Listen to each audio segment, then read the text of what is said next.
안녕하세요. 50대 초반의 여성입니다.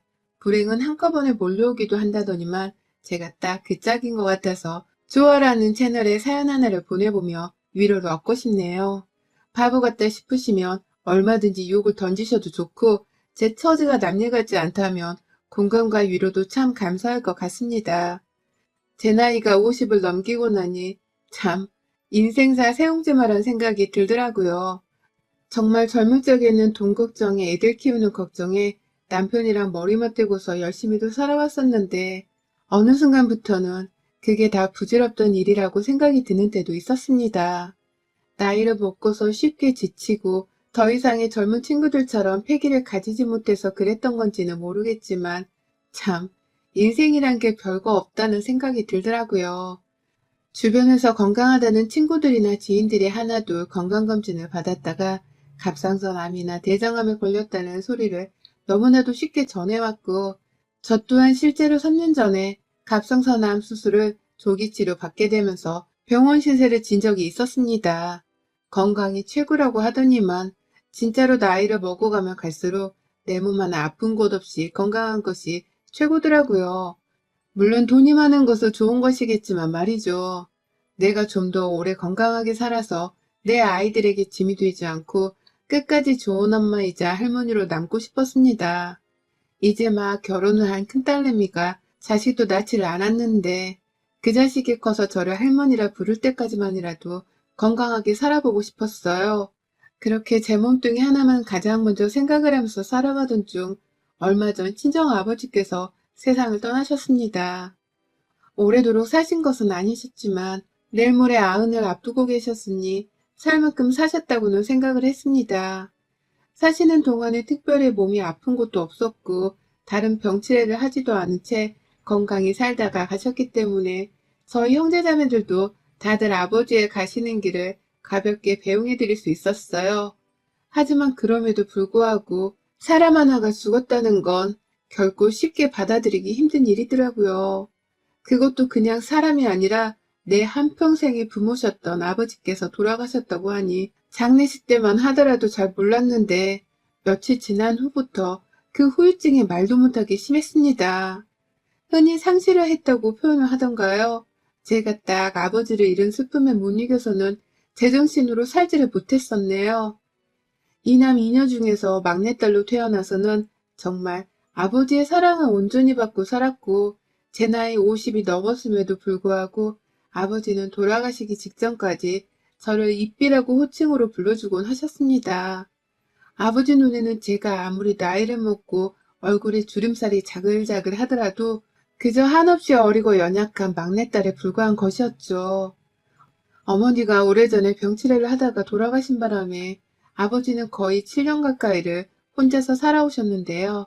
분명 많이 외롭고 힘드셨을 때도 불구하고 자식들한테 짐이 되기 싫다면서 손 한 번 벌려본 적이 없으셨고 또 저에게는 특히나 막내딸이라는 이유만으로 늘 강하고 멋진 아버지로 남고 싶어 하셨습니다.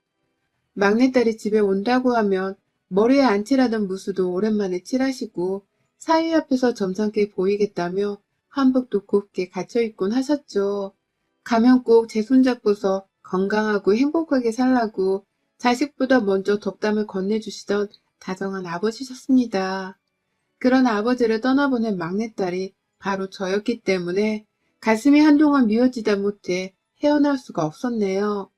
정신없이 장례를 치르는 동안 아버지의 사람들뿐만 아니라 저희 자식들의 지인이나 친구들, 가족들까지도 모두가 장례식에 참석을 해주셨습니다. 지금 생각해도 참 감사한 일이죠.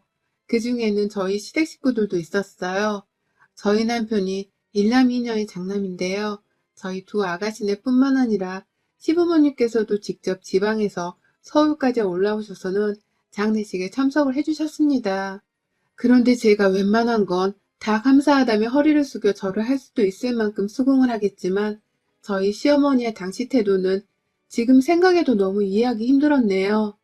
당시 제가 장례 문제로 정신이 없었기 때문에 시부모님께서 어떻게 저희 아버지 부고 소식을 듣고서 찾아오셨는지에 대해서는 잘 알지를 못했습니다. 그런데 나중에 저희 언니를 통해서 전해 들으니 남편이 시부모님을 모시러 지방까지 내려왔다가 서울에 왔다 하더라고요. 시부모님을 모시고서 주차장에서 내리길래 당연히 KTX역이나 버스 정류장으로 마중 나가서 데려온 줄 알고선 오시느라 힘드셨죠? 라면서 인사를 건넸더니만 시어머니가 아들이 집까지 데리러 와서 편히 왔어요. 라고 하고서는 장례식장으로 돌아가셨다고 하더라고요. 어쩐지 남편이 갑자기 하루 반나절 사라져서 어딜 갔나 했더니만 시댁이 있는 강원도로 당일치기를 해서 다녀왔던 것이었습니다. 곰곰이 생각을 하고 그냥 넘겨보려 하다가 혹시나 싶은 마음에 남편한테 물어봤어요. 그냥 시부모님한테 찾아오라고 하면 되는 걸 왜 굳이 당신이 차를 끌고 거기까지 가서 데리고 온 거야? 무슨 일이라도 있었어? 라고 말이죠. 그러자 남편은 처음에 별 대답을 하기 싫다는 듯이 쭈뼛거리더라고요. 평소에도 말을 시원스레 하는 성격은 못 되어서 제가 많이 답답해하는 편이었는데 머리라도 한 대 맞은 것 마냥 눈도 못 마주치길래 진짜로 이상하다 싶었어요. 의심을 안 하다가 남편의 태도에 더 의심을 사게 된 상황이었고 꼬치꼬치 캐묻는 제 말에 남편이 말하더라고요. 하도 안 오려고 하셨어. 내가 할 수 없이. 나도 이런 우리 부모님이 너무 힘들어. 그러니까 잔소리 할 거면 나중에 해. 나도 요 며칠 진짜 잠을 못 잤어. 라고 말이죠. 정말 충격적인 말이었습니다. 큰며느리이자 유일한 집안의 며느리인 제 아버지가 돌아가신 건데 어떻게 그 장례식에 오기 싫다는 말을 하실 수가 있냐고요. 그것 때문에 남편은 억지로 시부모님을 모시고서 참석을 시키려고 저 몰래 시댁까지 그 먼 길을 찾아가서는 시부모님을 데려온 것이었더라고요. 저는 그런 줄도 모르고 장례식장에서 어머님 아버님께 와주셔서 감사하다고 울먹이면서 절을 했는데 말이죠. 화가 나는 건 그뿐만이 아니었습니다. 사실 그렇게 장례식장에서 인사를 하긴 했는데 시어머니 표정이 내내 떨떠름하셨어요. 저희 아버지 영정사진 앞에서 인사도 하는 둥 마는 둥 하고 급기야 저를 지나치면서 살아생전 잘 보지도 않고 살았는데 라면서 다리가 아프다고 하소연을 하며 구석진 자리에 자리를 잡고 잠시 앉으셨는데 그 소리를 저한테 하신 건가 싶어서 한참을 고민했습니다. 그러다가 결국 나중에서야 남편으로부터 시어머니의 속내를 듣고 나서는 그게 다 정말로 우리 아버지 장례식에 온 게 마음에 들지 않아서 투덜댄 소리라는 걸 알게 되었고요. 다행히 부부가 쌍으로 미친 건 아니어서 저희 시아버지는 어떻게든 장례식장에 참석을 하려고 하셨다지만 시어머니의 머릿속은 도무지 이해를 할 수가 없었습니다. 본인도 곧 가실 날이 얼마 남지 않으신 양반께서 꼭 그렇게까지 남의 장례식장 가는 걸 싫다고 티내고 싶었을까 해서 말입니다. 정말 수만 가지 생각이 들었지만 저는 절대로 어머니께 추후 화를 내지도 않았어요. 싫은 소리를 하지 않겠다는 마음에서였고 이미 아버지를 떠나보는 것만으로도 슬픔을 너무 크게 느끼고 있었기 때문에 누군가에게 화를 내고자 하는 생각이 더 들지 않았습니다. 다들 죽으면 그만인 게 인생이라는 생각까지 들면서 이러다 시어머니마저도 그냥 한순간에 세상을 떠나시면 내가 분명히 죄송스러운 마음에 조금이라도 후회를 할 게 분명하다 생각을 하면서 마음을 진정시켰어요. 저 혼자 인생사 세옹지마란 말을 몇 번이고 되뇌이면서 말이죠. 하지만 그 되뇌임은 그리 오래가지 못했습니다. 시어머니께서 초를 치셨거든요. 다가오는 추석은 제게 말만 들어도 속에 꽉 막힐 것 같은 명절이랍니다. 장손의 아내란 이유만으로 그 시골 촌구석에서 지내는 제사를 꾸역꾸역 참석해야 한다며 작년 코로나가 터졌던 와중에도 저는 시댁을 갔습니다. 가면 모두가 예상을 하고 또 대다수의 며느리들이 똑같이 하는 것처럼 저 또한 두 손에 고무장갑 끼고서 제대로 벗어본 적이 없을 정도로 부엌에서 일만 했고요. 도와줄 며느리가 하나라도 더 있으면 좋을 텐데 남편이 외동아들이었다 보니 늘 저 혼자서 해결해야 할 것이 많았어요. 시어머니가 옆에 계셨지만 언젠가부터 제사 지내는 것을 다 가르쳐줬으니 이제는 저 혼자 해보라면서 자꾸만 손을 놓으셨고 그 바람에 저는 시댁에서 위 친척분들께 매번 혼인하면서 제사 지내는 걸 스스로 터득해야 했답니다. 너무 오래전에 있었던 일이지만 지금도 그 어린 마음에 받은 상처가 골마있는 건지 생생하게 기억이 날 정도였죠. 명절이면 늘 피 한 방울 섞이지 않는 시댁에서의 모든 잡일과 고된 일들을 담당하고 있었는지라 저는 명절 증후군에 제대로 걸려 있었습니다. 가고 싶지 않은 마음이 굴뚝 같았지만 집안의 제사만큼은 조상님들 대대로 이어져온 문제이고 자신이 유일한 아들이어서 절대로 거역할 수가 없다며 고지식한 주장을 내세운 바람에 억지로 찾아가고 있었습니다. 제 또래의 며느리분들이라면 다 시댁과의 마찰을 일방적으로 무시하거나 참으며 사셨지 않았을까 싶어요. 저희 때엔 이혼이 세상에서 가장 큰 흠이기도 했고 또 시댁이랑 싸우고 맞선다고 해서 어떻게 척을 진 채로 남편이랑 잘 살 수 있을지도 잘 몰랐을 때였으니까요. 그저 여자가 참고 살아야 한다는 무식한 사상이 머릿속에 가득 차 있었기 때문에 버티고 살 수 있었는데 이번엔 정말 못 참겠더라고요. 아버지가 돌아가시고 나서 바로 일주일도 되지 않아 시어머니께서 연락을 해오셨습니다. 저희 딸아이가 할머니 전화를 너무나 반갑게 받길래 혹 어머니께서 제가 어떤지에 대해서 물어보려고 걱정되는 마음에 전화를 주신 줄로만 알았어요. 그래서 전화를 받았을 때에도 괜히 엄마 생각이 난다며 어머님 라면 살짝 울컥하기도 했죠. 하지만 정말 3초도 지나지 않아 이랬던 제 상태는 와르르 무너져 내렸습니다. 시어머니의 찬물을 끼얹는 다음 대화 때문이었죠. 너 이번 추석에 꼭 내려와야 한다. 니네 아버지 돌아가셨다고 해서 내가 절대로 그냥 넘어가는 법은 없을 거야. 우리 집 장손이 조상님 제삿날에 오지 않는다는 건 우리 집안에서 있을 수도 없는 일이고 지금껏 단 한 번도 그런 일은 없었다. 그러니 너도 얼른 니네 아버지 돌아가신 거 마음 정리하고 이번 제사에 신경 써서 일할 수 있도록 컨디션 조절 단단히 하고 와라. 너나 나나 늙을 대로 늙어서는 이제 몸 관리를 똑바로 해야 해. 제사 지내려면 며느리들은 건강이 제일이다. 라는 매정한 말씀을 침 하나도 제대로 삼키지도 않은 채 말하시더라고요. 한사코 당연한 소리를 하는 거니까 무조건적으로 귀에 담아두란 듯이 당당하게 이 말을 하셨습니다. 아버지 돌아가신 걸 일주일도 안 되어 빨리 마음 정리하라고 말이죠. 이게 사람인가 짐승인가 괴물인가 싶더라고요. 아니 하다못해 짐승도 부모를 잃으며 가슴 아파하는 것은 매한가지인데 우리 어머님은 도대체 뭘 먹고 자라셨길래 저리 피 한 방울 나오지 않을 듯이 매정하게 구는가 싶었습니다. 시어머니의 말 한마디에 저희 하루는 완전히 엉망진창이 되었고요. 이 나이 이때껏 내가 왜 이렇게까지 시어머니로부터 시집살이를 당하며 살아야 하는지, 왜 이 나이 이때껏 제사 문제로 고부간의 신경전을 겪어야 하는지에 대해서 분이 터질 것 같았습니다. 솔직히 이런 말을 하면 안 되는 줄은 알지만 시어머니가 빨리 돌아가시기를 바라기도 했어요. 그러면 제가 어떻게든 남편이랑 말을 잘해선 제사도 하루로 다 몰아서 치르고 시어머니 잔소리도 더는 안 들을 수 있을 테니까요. 하지만 너무나 보란듯이 팔팔하고 말싸움까지 잘하시는 어머님을 볼 때마다 이런 저의 상상은 완전히 물거품이 되어버리고 말았습니다. 나이 50이 넘어서 이런 일들로 여태 스트레스를 받고 산다는 것이 참 스스로 봐도 한심하게 그지 없었습니다. 그런데 그게 끝이 아니더라고요. 제가 하도 정신을 못 차린 채로 아버지를 그리워하면서 울고 힘들어하자 남편이 절 걱정했던지 자기가 말도 없이 혼자서 시어머니께 연락을 했더라고요. 뭐 대충 예상하기로는 이번 추석에 제가 많이 힘들어서 못 갈 것 같으니 제사에 참석을 못한다는 말을 했었나 봐요. 그러자 그 말을 듣고서는 시어머니가 아주 화가 머리 끝까지 나셔서는 저한테 바로 연락을 해오셨습니다. 인사도 채 끝나기 전에 제 말을 잘라먹으면서 귀가 따가울 정도로 따박따박 소리를 지르더라고요. 야, 너는 어떻게 된 게 장남이 제사에 못 오겠다는 소리를 하게 만들어서 내 속을 이렇게 뒤집어 놓는 거냐? 네가 뭔데 장남이 제사에 참석을 못하게 만드냐고. 니네 애비가 죽은 게 뭐가 어때서 네 애비가 죽은 게 우리 아들 탓도 아닌데 왜 우리 아들이 조상제사를 지내는 것에 참석도 못하게 만들어? 슬프면 혼자서 방구석에 쭈그려 앉아 눈물이나 훔칠 것이지. 어디 내 아들 앞에서 힘든 연기를 해서 명절에 안 오겠다는 말이 나오게 만드냐고. 라면서 말이죠.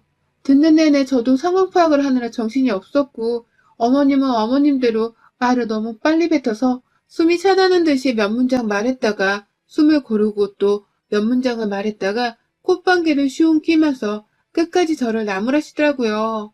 아버지 돌아가신 지 그때가 2주도 채 되지 않았던 때였고 제 감정은 거의 절정에 달했을 정도로 힘든 상황이었는데 시어머니가 그런 저를 하나도 배려해주지 않으신 채 저지른 만행과도 마찬가지였습니다. 전화를 일방적으로 끊어내고는 정신이 없어 죽겠다며 바로 침대에 누워버렸어요. 아무것도 먹고 싶지도 않고 보거나 듣고 싶지도 않다며 결혼한 딸내미까지 집에 찾아와서는 제 걱정을 하는 와중에도 계속해서 침대에서 아무 말을 하지 않았고 그날 일을 끝마치고 집으로 돌아온 남편을 본 순간 제가 정말 결혼하고서 제 인생 처음으로 남편의 얼굴에 뺨을 갈겨버렸습니다. 졸지에 저희 맞사이까지도 장모인 제가 장인어른 얼굴에 손을 갈기는 꼴을 보게 되었지만 그 순간만큼은 창피한 것이 없었습니다. 오로지 전 내 아버지 돌아가신 걸 제대로 슬퍼하지도 못하게 만드는 이 어처구니 없는 시어머니의 만행을 남편에게 알리고 싶었어요.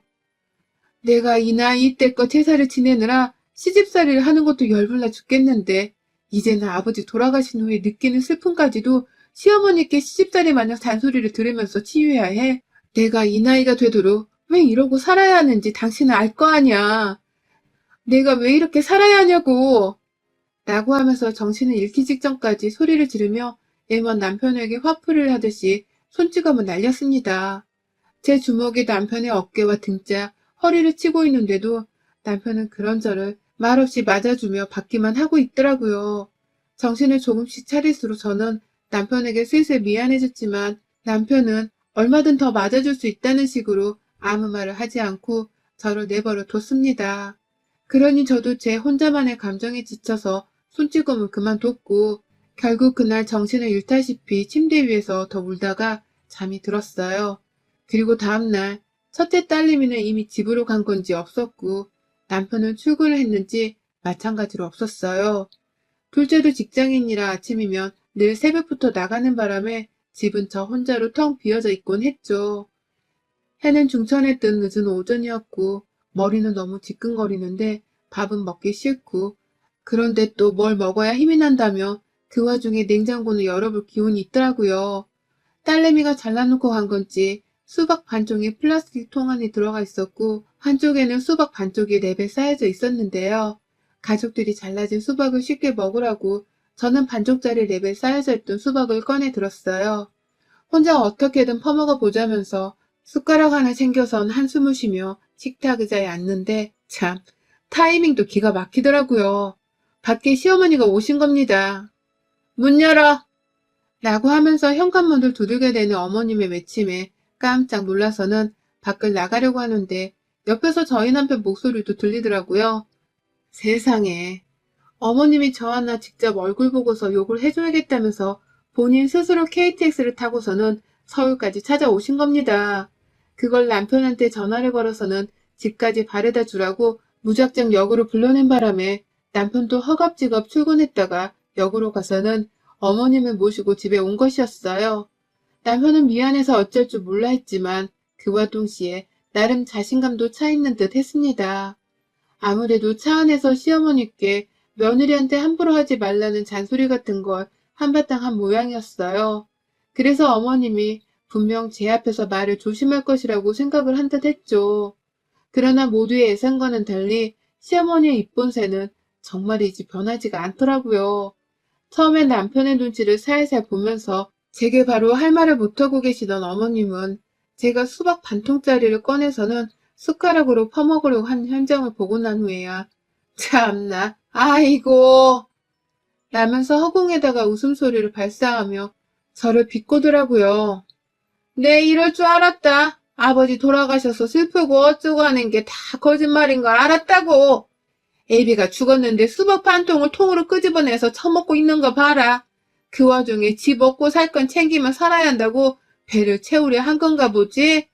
정작 슬픈 사람들은 입에 죽도 못 넘겨 이거사. 넌 슬픈 게 아니라 그냥 잠시 엄살을 피우는 거라고.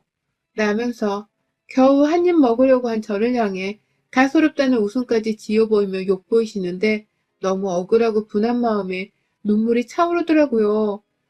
너무 숨이 가빠오고 가끔 턱 막히려고도 하는 것이 꼭 공황장애를 겪는 환자들 마냥 증상이 이상하기도 했습니다.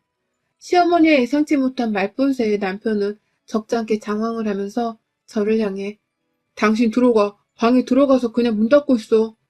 라며 자리를 피하게 하더니 엄마 이러실 거면 제가 집으로 절대 안 데려왔습니다. 분명 며느리한테 미안해서 온 거라고 하셨잖아요. 그래서 저도 제대로 사과라도 하라면서 데리고 온 건데 말을 그렇게 하시면 어떡해요. 입장 바꿔. 엄마 장례식 끝나고 내가 슬퍼하지도 않으면 엄만 속 편하겠어요? 라며 시어머니를 데리고 집을 나서려 하더라고요. 열심히 팔을 끌어 잡아 당기면서 말이죠. 하지만 그런 남편도 결국 시어머니의 입을 틀어막지는 못했습니다. 어머님이 집 밖으로 나가며 말씀하기로는 재수없게 내 장례식을 사돈 양반 장례식이랑 비교하면 어떡해. 제사를 앞둔 마당에 죽은 사람 얘기는 재수없게 왜 자꾸 꺼내는 거야. 라면서 남편의 얼굴에 꿀밤을 때리는데 와, 그 순간 저는 다리에 힘이 주르륵 풀려서는 금방이라도 바닥에 쓰러질 뻔했습니다. 내 아버지를 향해서 죽은 사람이니 재수없게 입 밖에 꺼내지 말라 하다니 이게 사람이 할 소리냐고요. 짐승도 이런 식으로 매정하게 말을 하지 않을 거라 싶었습니다. 나도 자식 있는 엄연한 부모인데 누가 감히 내 딸한테 그런 소리를 한다면 속이 뒤집히다 못해 상대의 심장을 갈길갈길 찢어버릴지도 모를 일이었습니다. 그런데 딸이 둘이나 있는 시모는 그런 소리를 아무렇지 않게 하고도 속이 참 편해 보였습니다. 저도 참다 안 되겠다며 그만하세요. 라는 말을 수도 없이 했고 그러다가 결국 수박이나 처먹던 애가 어디서 애도 아는 척은 너 이번 추석에 농땡이 피우가 안 오기만 해봐. 내가 아주 동네 친척 어르신들한테 다 얘기하고 다닐 거야. 며느리 버릇 단단히 고쳐야 한다고. 라면서 입에도 대지 못한 수박을 가지고 난리를 피우는 어머님의 말을 끝으로 저는 앞에 놓여진 수박 반쪽짜리를 들고서는 시어머니를 향해 던져버렸습니다. 입 다물라고 주댕이 쪽으로 던진 건데 시어머니도 그걸 비명을 지른 채로 얼굴에 정통으로 맞았어요. 수박이 반 잘려서는 시뻘건 과육이 드러난 그 부분으로 말입니다. 정말 한 1초도 안 돼서 으! 하는 외마디와 함께 얼굴에 맞은 수박으로부터 뒷걸음친다고 내뺀 어머님은 결국 자기 스스로 더 놀래서는 바닥에 떨어진 수박을 한참 보면서 말을 잇지 못하셨어요. 며느리가 하다하다 수박을 얼굴로 향해 던져버릴 줄은 감히 상상을 못하셨던 것이죠. 떨어진 수박가집이 깨진 껍질 사이로 조금씩 흘러내리는 꼴을 보면서 정말 단순히 그걸 그냥 주워 담을 생각으로 시어머니 쪽으로 다가간 건데 어머님은 저의 발걸음에 화들짝 놀라시며 또다시 뒷걸음질 치시대요. 그러더니 왜요? 제가 뭐 못 던지거라도 던졌어요? 라며 앙칼지게 쏘아대는 제 말에 그냥 대꾸도 안 하시고 남편도 나몰라라 한 채로 집 밖으로 뛰쳐나가셨어요. 기차 타고 서울에 막 오셔서는 우리 집에 제대로 신발 벗고 엉덩이를 붙여보지도 못한 채로 며느리 손에 던져진 수박에 얻어맞고는 주랭랑을 친 것이었습니다. 그날 저는 절대로 추석에 내려가지 않겠다는 말을 남편에게 확실하게 전달했고 남편은 전과 달리 아무 저항을 하지 않은 채 제 마음대로 하라면서 내버려 뒀어요. 아이들은 엄마가 올 추석에 제사로 스트레스를 받지 않아도 된다면서 저보다도 더 올 명절에 홀가분하게 여기기 시작했고 저는 그런 제 자식들을 보면서 새삼 뉘우쳤습니다. 내가 행복하게 사는 것이 내 자식들에게도 좋은 영향을 끼치며 마음을 편히 해준다는 것을 말입니다. 그러니 저도 더더욱 올 추석은 시어머니와의 전쟁을 치르는 듯이 절대로 한 발자국도 물러서지 않은 채 꿋꿋이 명절을 우리 집에서 보내려 합니다. 세상에서 가장 편한 내 집에서 내 아버지를 마음껏 그리워하면서 말입니다. 여러분의 생각은 댓글로 남겨주세요. 오늘도 시청해주셔서 정말 감사합니다.